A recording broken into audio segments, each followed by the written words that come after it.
मालवण तारकर्ली येथील मच्छीमार भालचंद्र उर्फ दाजीबा कुबल यांच्या मासेमारी बोटीला कुणी अज्ञाताने घातपात करून आग लावल्याची घटना आज सकाळी उघडकीस आली। यामध्ये मासेमारी बोटीचे सुमारे 2 लाखांचे नुकसान झाले आहे। या घटनेनंतर मत्स्य विभागाच्या अधिकाऱ्यांनी तसेच मच्छीमार सेलचे जिल्हा प्रमुख राजा गावकर, विश्वास गावकर, किसन मांजरेकर यांनी तारकर्ली येथे जाऊन सदर घटनेची पाहणी केली।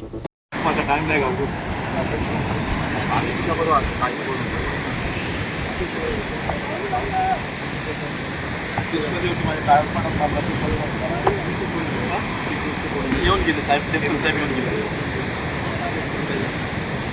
पाहणी केली, अधिकारी येऊन गेले, पोलीस पाटील येऊन गेले, पोलीस स्टेशन फक्त जाऊन काय काळजी